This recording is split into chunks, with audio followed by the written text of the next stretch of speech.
This is Jamey, Boyum, and Longview. I'm here on Fredonia Street, which is still closed between Tyler and Cotton Streets, and that's because of a derailment Union Pacific had yesterday. They put out a statement today saying they don't know what the cause is, but there were 18 cars that were derailed.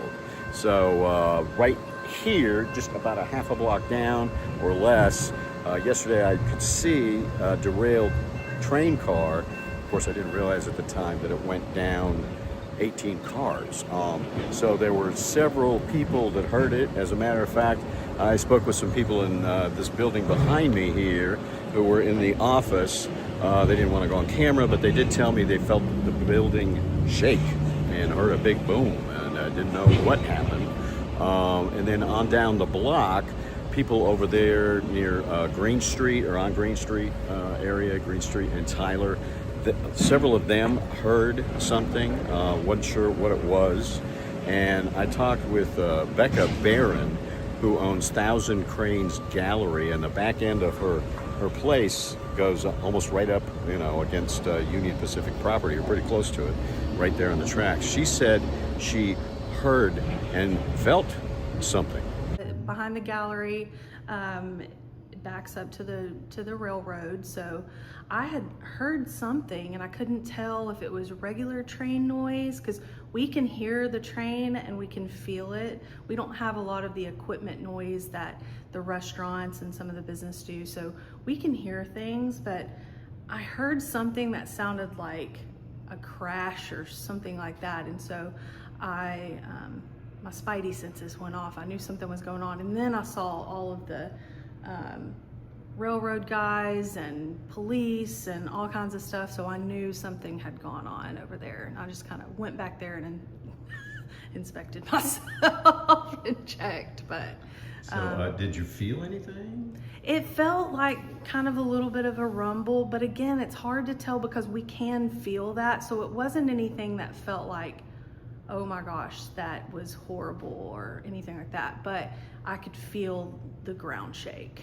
So Okay, all yeah. right. So it was kind of similar to a train going by, I guess. Yeah, kind of similar, but I could tell it was a little bit more than that. And every now and then, I feel like you can hear some of the trains crashing together a little bit, and or shifting or something like that. So I didn't think that was a train derailing when I heard it or felt it. So when you found out, were you concerned? I was, because actually I park right over next to the track. So my car was maybe 20 feet away or 30 feet away. I can't judge too well, but very close to the track, and you could see where it was just leaning a little bit. So that made me nervous, and especially being a new business owner, I was like, oh my gosh, that was a little bit scary to me. So Yeah. So, but you didn't close because of it? no, I didn't.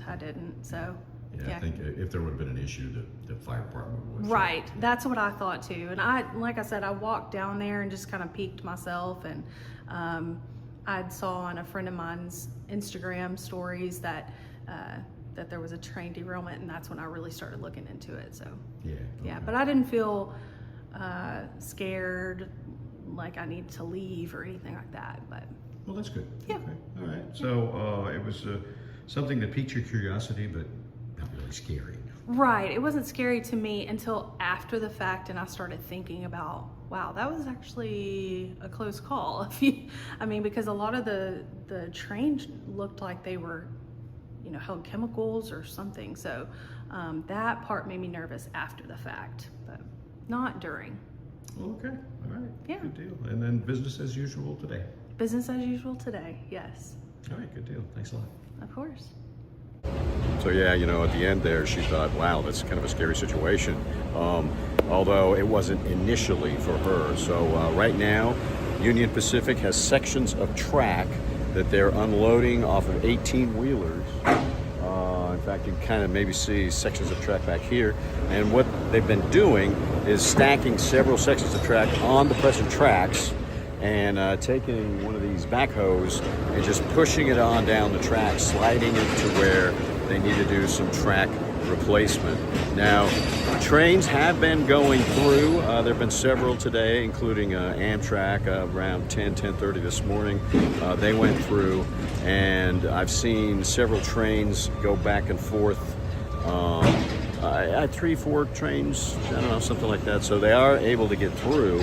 Of course, you know, this can cause a problem for train transport because some trains need to be rerouted as a track is being worked on, or if there's a derailment or some kind of blockage, they have to go around. But like I said, they have been letting a few through. The street, however, is still blocked off. No word really as to how long this is going to take. Could be today, tomorrow, the next day. Not really sure. Of course, this isn't a real big problem for people getting around downtown because you can go around. I mean, initially we had Center Street and Harani Street that were also blocked by a stalled train, or park train, and they were able to move that train and finally get all these derailed cars back on the track, and they moved all of them out as well. So yeah, at this point, trains are trickling through. Fredonia Street, a section of it is still closed, and they just continue their work. Of course, Union Pacific also pointed out there were no injuries due to this derailment, and talked with the assistant fire chief, Longview, yesterday, Andy Parker, and he said that there was no danger, there was no leaks, so everything is fine. It's just going to be a process to get everything working back to where it was before. We'll have more later on KLTV 7 News and KLTV.com.